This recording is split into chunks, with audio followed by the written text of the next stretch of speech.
It's finally here. Our posts upon posts of desperate wide-eyed cope, our prayers for a newsletter, all of our hearts beating as one have finally summoned a release date. This is not a drill, Delta Warriors. Chapter 5 is tomorrow. Or tomorrow enough. And while I would never complain about new Deltarune content coming early, this did leave me with about a week to shamble together the Chapter 5 speculation I'd been idly chipping away at for months into something semi-postable. I'm just gonna give it to you straight. This is not going to be a highbrow video. I don't have any visuals nor citations. I'm just throwing all my predictions, speculations, and opinions not substantial enough to be their own videos onto the table. Every abandoned fanfic premise and one-sided internet slap fight laid bare in hopes that if something I've thought of does end up true, or even if a piece of reasoning I used ends up having some merit, I can say I called it. As corny as it sounds, the announcement of a new chapter does harken the end of a whole era of Deltarune fan content. No matter how much or how little major development Chapter 5 throws at us, once it drops, our view of Deltarune as a story will inevitably be changed. Hell, I mean, think of the difference in our community's theories between this spring and last. Back when the game's world was our oyster, and all it took was a cursory dive through the dialogue dump to conjure you up a plausible-sounding knight candidate. If you couldn't find any evidence for your favorite theory in the Chapter 2 days, you would just make shit up. But here, in the Chapter 4 era, our problems are no longer a drought of data. Chapters 3 and 4 fed us more new information than we could have possibly dreamed of, with major bombshells laced into a flood of purposefully opaque, contradictory, or utterly inconclusive insanity. Some major speculation categories, like the knight's identity, have been instantly whittled down to just a few real candidates. Other things, like the identity of Spamton's collar, have been muddied into net zero information. Most importantly, those chapters prove that no matter how good you are at reading patterns, how encyclopedic your knowledge is, and how confident your guess is, Toby, as the god of this universe, can just write whatever the hell he wants. Hence, here we sit, with the only major single-author theories really able to survive that June being Device Theory and Oberon Smog, the two absolute furthest ends of some kind of spectrum. In this era, it seems, you can either hunker down and try to take as esoteric and broad of a stab as you can, or accept that this is Toby's ride and we're just along for it, and you can guess which direction this video is gonna take. Here's the structure. First off, I've asked some viewers like you to give me your favorite Deltarune theories. I've made a fun little tier list to rank them based off of both plausibility and my subjective judgment of narrative value, basically how much I'm sold on actually playing the game that the theory implies.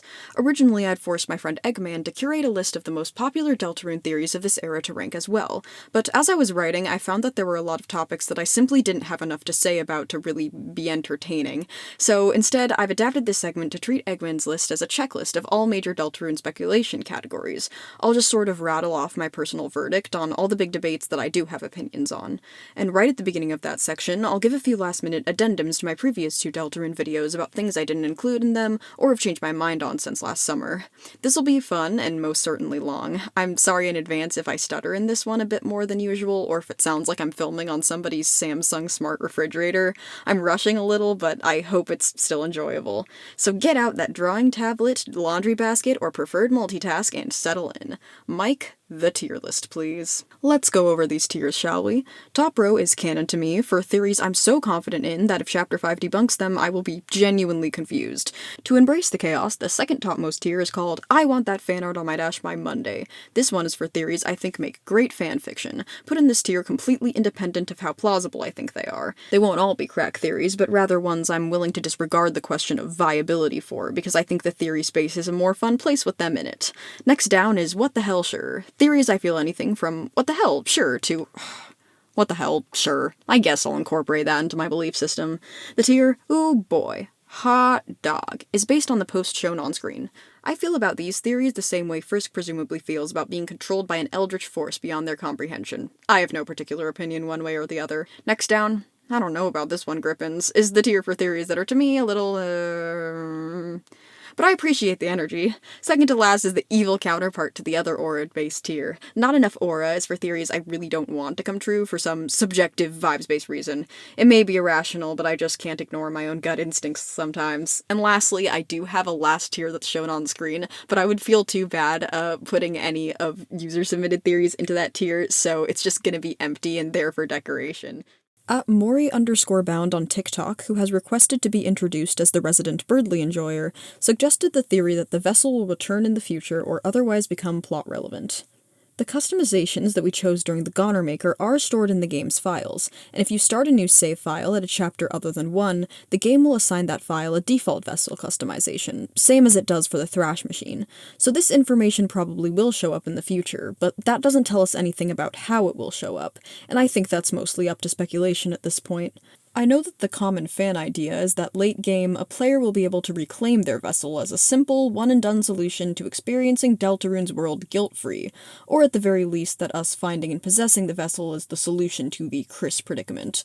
This is a logical place to go when imagining late-game scenarios, but in my own subjective opinion, I highly doubt that physically dredging up our vessel from Gaster's storm drain or wherever will be the solution we think it is. Thematically, the game has so much to say, some of which I'll elaborate on later, about the player-protagonist relationship that I highly doubt it'll pose the inherent power imbalance between us and Chris as a problem solved as easily as just exchanging Chris for a more proper player character that doesn't have any of that pesky free will. Also, with the sheer amount Chris is implied to contribute to the options we get, I can't help but wonder how much progress we'd be able to actually make if controlling a true blank slate. Like, I can't believe I haven't mentioned this before, but the fights against the water coolers in Chapter 3 go so far as to imply that the acts we pick in battle are ones Chris came up with. Without a brain to pick from, would a player even be able to act? And if the vessel did have a mind to think, we'd be back at square one. So yes, I think the vessel will be relevant. I disagree with some of the fan mythos, but that's not the game's fault. This goes in canon to me.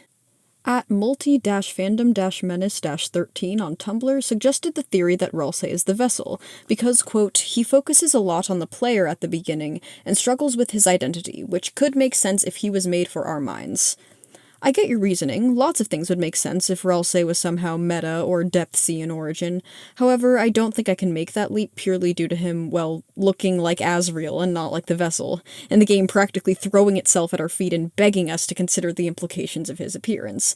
As much as I don't have a strong conviction of what said appearance implies, I can't get behind any theory that excludes Ralsei's appearance from the evidence pool entirely. So, I don't know about this one, Grippins, but I appreciate the spice. Go for Green Gaming on YouTube suggested the following theory. The cryptic "How long did it take her to smile" ARG is referring to how long it took for Noelle to be under our control in the weird route. Following that up, I am of the opinion that the correct answer is when Susie asks what happened, and the blank dialogue box shows up, since I really latched onto the interpretation that the soul is attempting to connect with Noelle in that scene. Even if that answer is wrong, though, I left the interpretation of the question purposely vague to account for multiple interpretations, since she's always in some way been under our control. Looking back at the She Smiled response chart, maintained by Flaming Lily on Discord, it looks like successful answers for how long did it take her to smile are between 10 seconds, that would be she never stopped smiling, and 24 hours, or the next day, or anywhere from 5 years to 16 years. Answering a certain amount in between 24 hours and 5 years means failure, as well as any greater than 16 years. Most interestingly, and most horrifyingly, the answer 4 chapters gives the response, "It was the first time she ever smiled in her life." Terrifying. I can see your idea working for the low-range responses of a couple seconds to 1 day. Noelle, under this interpretation, stops smiling because of the weird route and then starts smiling again once we're so far into the weird route we're forcing her to. That would be starting anywhere from immediately after Chapter 2 end to the day after, and that makes sense why any range longer than the timeline of the game leads to failure. Same with the answers her entire life, 16 years or 4 chapters, as that would mean we're saying the first time we ever controlled her was after the weird route, in the present day. I can't immediately think of what that would mean for the 5 to 15 year range, though. What would we be starting at then? The only thing I can think of is some kind of insane meta wraparound where we're starting the counter at some unknown point of soul contact in the past. Like, if I say, the first time I had power over Noelle as the player of a game she was in was the plot of Undertale, where Undertale Noelle was a child, and then I assume that Undertale and Deltarune are completely parallel universes running at the same time, I guess the distance between Undertale Noelle's childhood and Deltarune Noelle's teenage years could be anywhere from 5 to 11 years, and a longer answer would be us trying to assert that Deltarune was our first time having control over Noelle. Or I guess it could be counting out of universe time for some reason. The main problem with both of these lines of reasoning is that they're completely fucking deranged, and I feel the need to apologize for even humoring them. I agree with you that the ARG is so vague that you can kind of force any event to fit this answer, so I'm not confident about giving a hard prediction myself.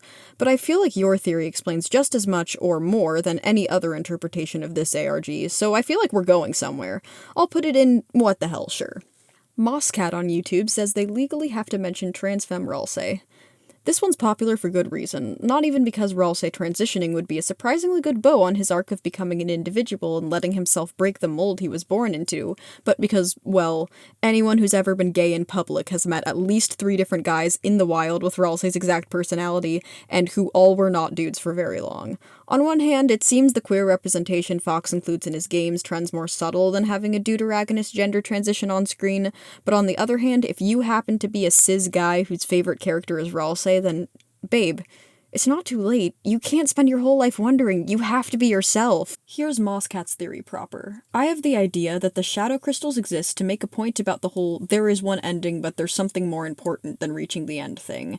In the analysis, Jevil and Spamton are using the shadow crystals to defy the prophecy, and Gerson and Susie both foil them by disregarding the prophecy entirely. The full comment is on screen, and the theory slightly consolidated is, quote, I think the popular fandom idea right now is that the ending of Chapter 7 will be like the one in Chapter 1, where the same events happen with some minor variation depending on who you spared.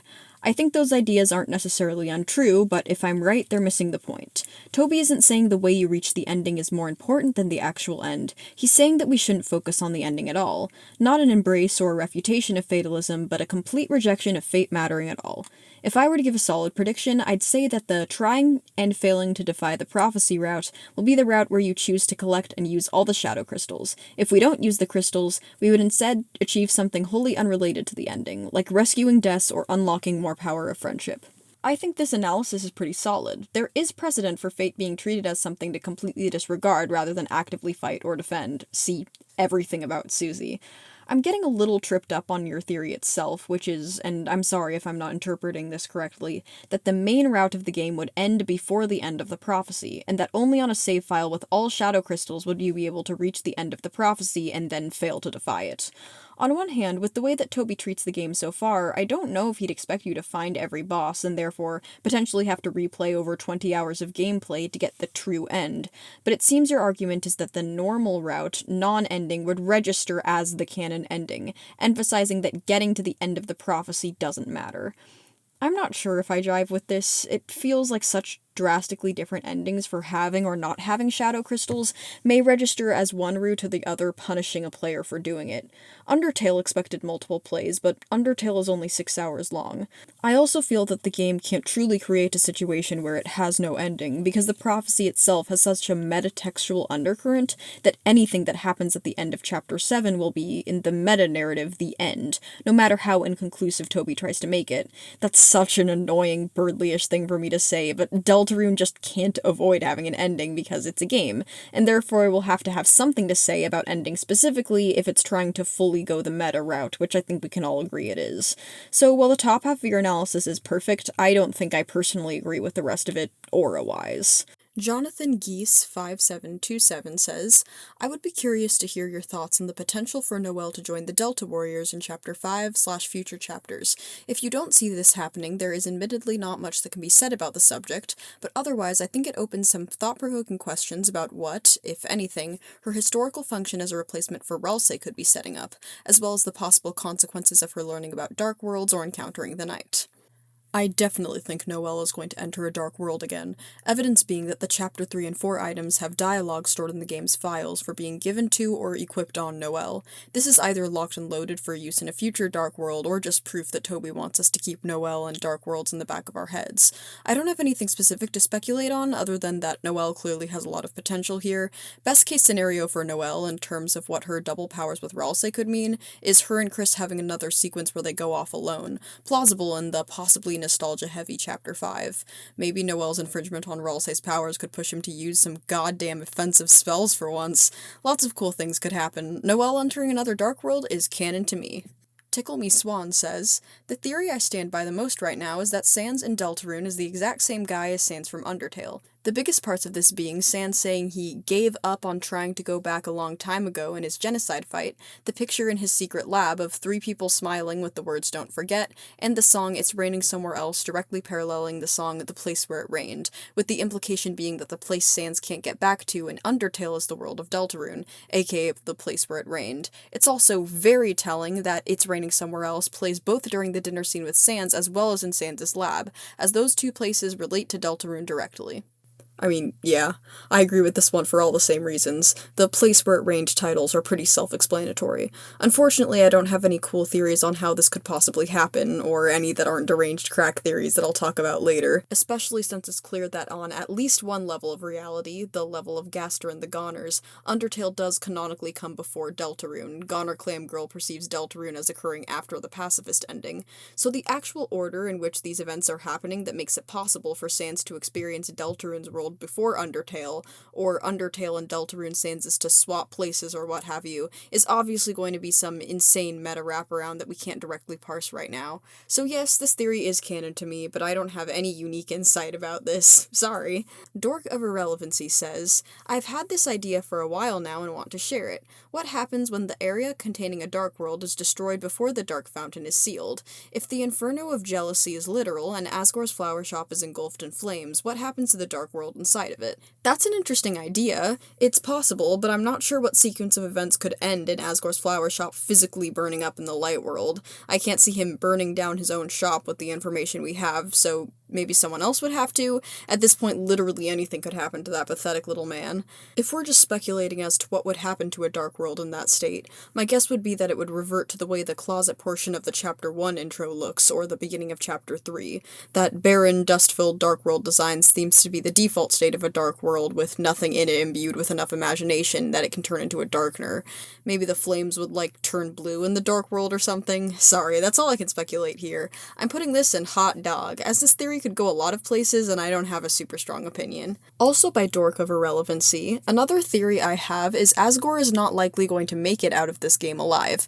I don't have a lot of evidence for it, but Deltarune has taken a number of cues from Undertale in characters, bosses, music, and a few plot beats. In 92 out of 93 endings of Undertale, Asgore dies, and even in the true pacifist ending, he still has to die in the initial neutral route. It's not the best evidence admittedly, but I think it would make an interesting plot beat. Not to make this age-old theorist mistake, but I really don't think the tone of where we are now is dark enough for a death. Rudy, I can see it. His death has been telegraphed like a bat signal. Asgore, he's only just been revealed to be a major conspiracist in Chapter 4. I think he needs as much time as the game can give him to fully explore his role in the Bunker Bunch, his motivation, and what he does and doesn't know, meaning he's gotta live at least long enough to not waste all that potential. But as you point out, that's all purely speculative. I don't know about this one, Grippins, but maybe I'm the one being too safe. Foggier von Dreitveld has the following theory, again consolidated slightly with the whole comment on screen. I think that before Chris, Susie, and Ralsei there were different prophesized heroes. Specifically, these would be Asriel, December, and Chris again. Before them, there was another trio consisting of Carol, Asgore, and some unknown cage with human soul and parts. Whatever happens at the end of the prophesized adventure results in the girl becoming the knight. This means that Carol was December and Asriel's knight. This is why she has the black katana. December's disappearance would be when she was turned into the knight. The boy who cried and cried, referring to Asriel, could be explained by him just being sad about December's disappearance. However, if he were involved in her disappearance and maybe feeling somewhat responsible for allowing it to happen, this would make his sadness a lot more believable. I think it is quite likely that Asriel and Chris were in some ways involved with whatever happened to December. This is also hinted at by the hidden black deer sprite in the sword route. The reason I think that specifically Asgore and Asriel were the previous prophesized heroes is because of Caddy's retelling of the prophecy. She describes the prince as being cute and having horns, implying that the prophecy has some description of what the prince is supposed to look like. It has since Chapter 1 been odd that Ralsei looks like a dreamer. I think he looks like that because that is what the prophecy demands the prince looks like a dreamer. I know the evidence is not really all that strong, but I think that being the knight is some kind of curse that gets passed down is a cool concept, and it would feel good to be able to break the cycle somehow. Mr. von Dreitveld, I adore this. I think it's insane, but that is not a bad thing. The one actually I have is Caddy does mention in her dialogue, after calling the prince from the prophecy cute, that she doesn't know what he looks like. The line is, I mean, they aren't any pictures, but IDKY, I just imagine him as cute. So I don't think we can say the prophecy specifies what he is supposed to look like, especially since the panels that we see don't specify. The idea that being the Prince from the Dark is a Dreamer bloodline curse is something I've literally never seen before and therefore have to respect. As you mentioned, it's lacking in direct evidence, but god do I like seeing new interpretations of Ralsei anyway. Personally, I think that the girl having to turn into the Knight is a super metal concept. It has such interesting implications for Susie and the Knight's parallels. The girl becoming the Knight is a really interesting choice for the last prophecy, and the idea that Des is doomed to have always become the Knight is really cool. My problem with this, besides the fact that, again, we're being pretty speculative, is that it would seriously nerf the fate of the Knight if the implication here is that, because Carol used to be the Knight before passing it on, after one Knight passes the baton, they are simply turned back into a normal monster. I also think that if there was a human in Hometown recently enough to be the cage for Asgore and Carol, that would have been mentioned already. Personally, I'm really attached to the idea that Chris is the only human in the whole region Hometown exists in. I want that extra angst for Chris. And if the prophecy relies around a human, having them as the only candidate for that role is super juicy. And as for Asriel being involved in Des's disappearance, that one's gonna be a completely neutral judgment for me. Certain circles of Delta theories, you know the ones, have unfortunately given me a knee-jerk negative reaction to the concept of Asriel being crucially lore-relevant in a future chapter, even though I generally do like the first-generation Fun Gang theories, to the point where I can't actually judge any Deltarune Asriel-related theories objectively. Lastly, I completely believe at this point that Chris has something to do with Des's disappearance. If I had my way, Chris would have directly caused it. I've been calling this idea the Chris pushed Des down the stairs theory until someone comes up with a better title that doesn't instantly spoil an entire separate game. Always bet on more guilt for Chris. That little scrinkly has blood on their hands, I know it. This theory, of course, goes in the I want this fan art on my Dash by Monday tier. If you have an AO3 account, Mr. Von Dreitveld, drop it in the comments. Before I get along with my own predictions, I do want to make some last-minute addendums to my video on Chris's agency. I still stand by that video's main points. To recap, I was arguing that Chris, while being possessed by the player, has been actively limiting the amount of agency that they allow themselves to exhibit, and that certain things we had previously thought them physically incapable of doing while we're inside are actually things they are abstaining from, either out of trickery, adherence to the plan, or implicit force by their co-conspirators. The weird route seemed to be less of an expansion of our power, but a canonical loophole in the control parameters we always have. Chris can bite their hand all they want, but the player calls every single shot in battle. We have total control over their armor, weapons, and inventory, we can read minds, and most importantly, we interact with their reality in such an eldritch way that our actions are impossible to fully comprehend. In that video, I didn't even touch the meta-narrative implications of that conclusion. Honestly, that's because I've only just gathered my thoughts on it into something I can articulate. I didn't make any kind of thematic argument, and I don't think I did a good job at conveying what I believe the point of my conclusion was on a broad-scale metatextual level. I think it's clear that a player's position of terrifying power over Chris is being explored, and yes, critiqued by Toby. Deltarune definitely does think that it sure would be fucked up if a player character was fully aware they were being pulled around the map by some chud gamer who makes them hug strangers and won't let them eat. But Chris's plot is more than just that simple conclusion. I'm certain that, when Deltarune points out that we are diegetically taking away Chris's free will, it isn't just doing that to make you feel bad for making Chris sad. If it was, a player could try and defend themselves by going, hey, it's not my fault I'm in Chris's body, I was promised my own vessel, and Chris is clearly using me as part of their evil plan, so really, when you think about it, I'm the real victim here. They literally hit me in the face with a hockey stick and made me lose 10 HP. To that, I could argue that I don't think anyone deserves to have their autonomy taken away, and by a crazy Deltarune fan no less, but that whole discussion would be missing the point. That's all assuming that this plotline solely exists to judge whether or not that little red heart is, by in-universe standards, villain or victim. Deltarune is clearly not playing the blame game. Deltarune doesn't care that you never wanted to take away Chris's life, nor does it care if you did. In this universe, you just have no choice but to control a teenager who hates being controlled by you, who does nothing to endear themselves to you, and is constantly doing sketchy shit that they make no attempt to justify or even explain. And you, molded by Undertale to search for that perfect decision that makes you the hero, is put in a situation where it is impossible to be the good guy. Your choices don't matter. I think that Deltarune is doing a lot of interesting things with this concept. Obviously, I can't analyze any writing that hasn't happened yet, but from where I'm standing, the game is taking our diegetic control of Chris in a few ways. Firstly, it's of course subverting expectations expectations by slowly drip-feeding you the fact that Chris is not a blank slate, and therefore this is not a world that will make any concessions to the presence of a player. Deltarune is not interested in breaking the rules of its own reality to cater to you. Chris being a person involved in plans that started long before we got here, with negative opinions on what we do with their body, wrapping you up in bullshit you never have the chance to figure out yourself, is the game telling you that this is a world that is not built to have a player in it. That's why I argued that we were intended by Toby to assume we had total control over everything Chris does, and then slowly grow to understand that we don't. I also think it's easy for us who have been steeped in the Deltarune lore juices for years to forget that what I just described is absolutely the experience of new players who play through all chapters in a few sittings. It is so fun watching Let's Plays where people open the game and immediately start referring to Chris by first-person pronouns and then just watching them get more and more confused. I also think that, just like Undertale expected us to replay for the best ending that would liberate the underground and befriend a ton of people who want us dead because we're an eldritch time being who has the power to reset reality until we get our way and therefore should use it for good, Deltarune expects us to use that same power to get the best ending for this little fucker who wants to cover you in milk and throw you against a wall. That's just my read on it right now. Alright, with that out of the way, onto my theories. Again, I've got a list of a lot of the big speculation categories, and I'm just rattling off my ideas on each one as they pop up. Each one that I have a strong opinion on, that is. For example, I, as of now, don't have a very strong conviction on things like the identity of Friend, so that's not gonna be here. Sorry to any Friend fans, but yeah. Starting off with the most uncontroversial statement I could possibly make, yes, I do think that the Roaring Night is December holiday. I'm confident in this to the point where, if the fan proposed alternate option of Des being lost amongst the zeros and ones in the spooky Gaster void, only to be unearthed by an apocalyptic amount of dark fountains is true, I'm going to be genuinely confused. I thought December was supposed to be with us in the dark with my heart as her mark. If the night's not her, why is it swinging a bat? Who else would create a cyber world that apparently looks just like the city that Des always promised to take Noelle and has a fucking baseball for a moon?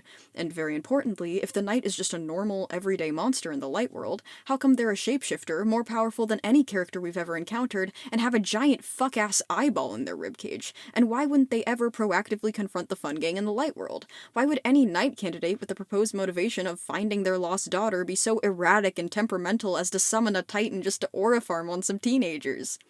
I know that all of these points have been made many times before. Death Knight doesn't need me to defend it, so I won't spend forever ragging on the other knight candidates like Carol. I just don't believe in those theories, no concessions made. I think I'd be slightly more charitable to Carol Knight if it weren't for the fact that, well, she's already a bad guy. Like, we can all agree that Carol is the voice that Chris is speaking to on the phone in Chapter 4, right? We can agree with that statement, right?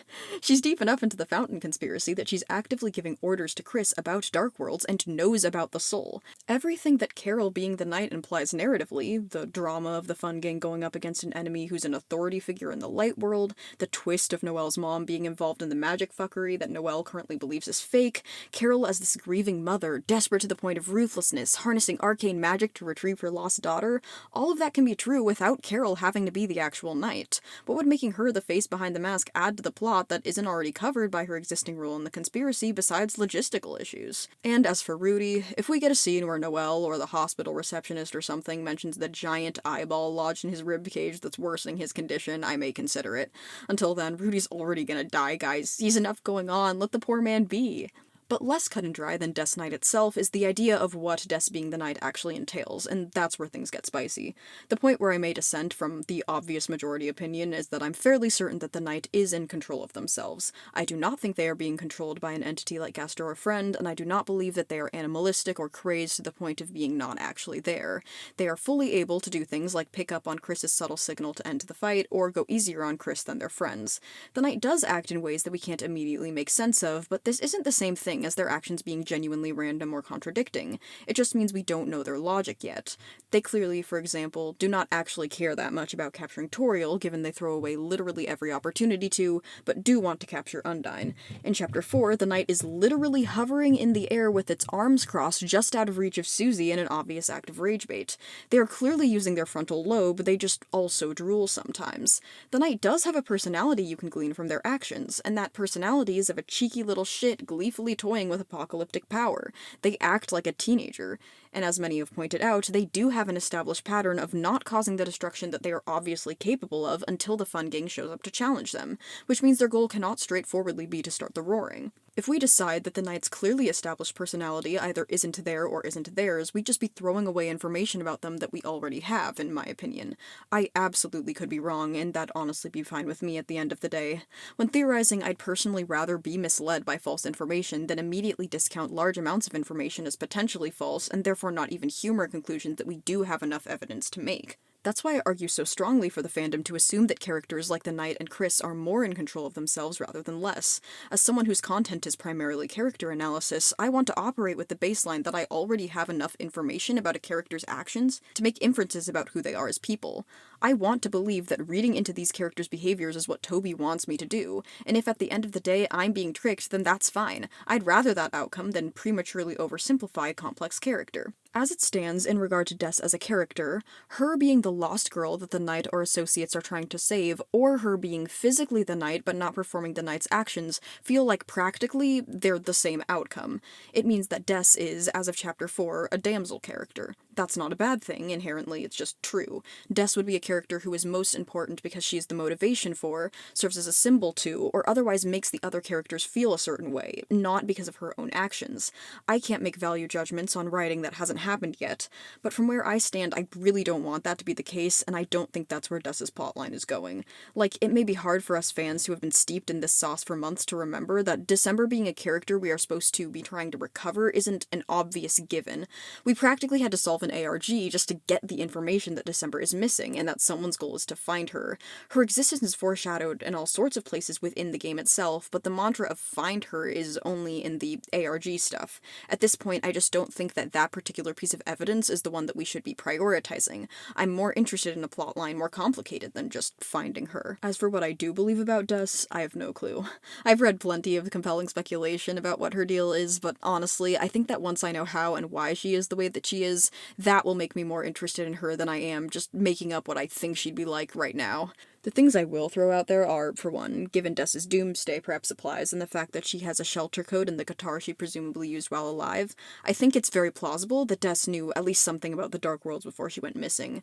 The kind of Des backstory that I personally would like, just to throw things at the wall, would be a Des who was clued in on some aspect of the prophecies, Dark Worlds, or even meta bullshit, tried to mess with horrors beyond her comprehension, and got herself gooped for her hubris. I also think it makes sense that the Knight group chat is trying to abide by the prophecy rather than defy it, given Chris's promise at the end of Chapter 4 is juxtaposed with Susie not wanting to let the final prophecy happen, implying those two things are the opposite. Speaking of the evil group chat, here's something I've been thinking about. Maybe the evil-ass fountain openers know that the soul can reset time, or at least in some very vague, piecemeal, non-literal way. We've established the Knight deliberately avoids doing anything big, be it summon titans or capture innocents, unless the Fun Gang, and specifically Chris, is present. The Knight categorically will not take action unless it is possible for them to lose. They clearly want to have some kind of cake and eat it too, by actively taking steps towards the roaring, but only when they're sure nothing would come of it. There's probably something they want out of causing the end of the world, and the fact that the world would end is just an unfortunate side effect that they need to take precautions to mitigate. If Chris having the soul, in the minds of the conspirators, is such a guaranteed win ticket that it can rewrite reality itself to make sure the apocalypse never happens as long as it has the slimmest chance of success, the Knight is now free to cause as much chaos as it wants, consequence-free, knowing that if they go too far, it'll just be undone without them even noticing. Everybody wins. The Knight gets whatever it wants from those fountains, Chris is not only functionally immortal for the duration of the plot, but has an entity whose preservation is tied to Chris's and therefore can be counted on to at least keep them physically safe, and Carol, ruthless but not a monster, can sleep soundly knowing that Chris may be miserable, but at least they can't die. The counter-evidence is that we don't have any indications at all that saving and loading will be considered in Deltarune, and that Chris definitely acts like the soul doesn't have the ability to just retry until something goes its way. But I think that, as an Undertale, the characters can have this explained to them in a way where their knowledge of saves and loads isn't literal or complete, but they just know that the soul is powerful enough to always survive in some way. I also think that the idea of Chris chasing around what to them is actual Cthulhu with the hockey stick, and Carol trying to brown nose like the sleazy politician she is to the man-made horrors beyond her comprehension is really funny. That's the kind of plotline I want for those two. And given that my first video on this channel was about Ralsei, and in that video I just went off on every Ralsei theory I don't believe without proposing any genuine non-symbolic alternatives, I couldn't make this video without proposing a Ralsei theory myself. This is an area where my conviction is not strong. I'm almost certainly wrong about this, I'm just here to have fun. So yeah, I think Ralsei is a Titan, or more accurately, some kind of Titan-adjacent being of pure darkness. I don't have any direct evidence for this besides the fact that he is clearly not an object, he doesn't follow the established rules of a standard Darkner, and the reveal of what he actually is has been built up and stalled to the point where it clearly has to be something dramatic, or else what is the point of all this? I do think that thematically he is being built up as a uniquely fictional Darkner that would work well if revealed to be very, very depthsy. The fact that he looks like Asriel is clearly setting up something due to how much is being shoved in our face, but he's really lacking in any direct literal connection to Asriel at all. Here's what I've come up with to reconcile that. So we know that Ralsei clearly doesn't feel great about the fact that he is not real, but he does like his appearance. Chapter 3 dialogue with Chris confirms that he likes his face, despite knowing it looks like Asriel's, and he's comforted by having that marketable plushie of himself. Ralsei doesn't think of his appearance, be it his resemblance or his marketability, as something that makes him less of a person, or else it'd be a source of angst. He prefers to look like Asriel. So if we need to explain why Ralsei looks this way, and is okay with that, here's my guess. I'll say Ralsei is made of pure darkness, and therefore can shape himself into whatever form he likes. He just doesn't have a real appearance. You know how in Chapter 1, Ralsei just looks like a shadow blob under his hat, and the prophecy panels never depict him with a set appearance other than that cloak? I'll say that during Chapter 1, Ralsei decided to mold himself into appearance that he thought both Chris and Susie would like, and some kind of foreknowledge told him that Chris and Susie both have good experiences with the Dreamer Goats, so he uncreatively remixed Asriel's appearance to shapeshift into. At some point in the future, when Ralsei has a massive enough crash out and loses his last marble, maybe even in Chapter 5, he's gonna lose his grip on his goat form and transform into some horrible Titan-like abomination, blindly attacking everything out of fear and panic. Susie and Chris would have to find some way to stop him, but it would be so tense because we know from the last chapter that the way you stop a Titan is to seal it. They would have to find a way to fight back against Ralsei and calm him down without instantly killing him. Wouldn't that be fucked up? That's my fanfiction. I think it's clear at this point that anyone trying to take a stab at predicting the ending of Deltarune, including how many of them there will be or a potential lack thereof, is going to need to form an interpretation on Deltarune's prophecy, whether or not they believe it's breakable, what thematic meaning its breakability holds, and what Toby's answers will be to the question of whether or not these characters can change fate. While I do have my opinions on this as of now, I am hesitant to be too sure in any of my convictions. Not to go on a tangent, but while I love analyzing this game, and especially talking about potential themes, as a pretentious English major, I do feel the need to point out that trying to identify a theme of a finished piece of art in order to predict what will happen next is, well, it's not a bad thing to try, but it does lead to thinking about theme in kind of a backwards way. A theme is just any idea about the world that a story conveys, either intentionally or unintentionally. If a game teaches you a life lesson, or makes you think really deeply about a certain topic, or gives you an existential fear, that's probably one of the game's themes. Therefore, while you totally can identify the themes of the portion of Deltarune that we do have, a lot of what fans call thematic analysis is just trying to predict what lesson they think Toby is trying to teach us, and then working backwards from what kind of story they think would teach that lesson to come up with an ending. Again, I don't think that's a horrible thing to try, it just risks misunderstanding the fact that theme isn't supposed to be something you can extrapolate using some kind of formula.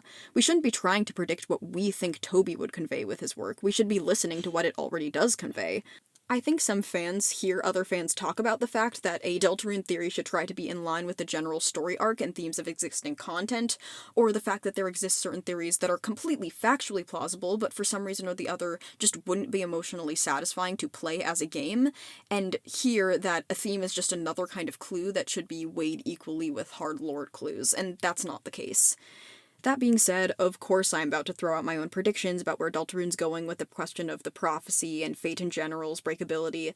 I'm just gonna rattle off the ending-related ones because they aren't very original or anything, but no, I personally don't think we're gonna break the prophecy.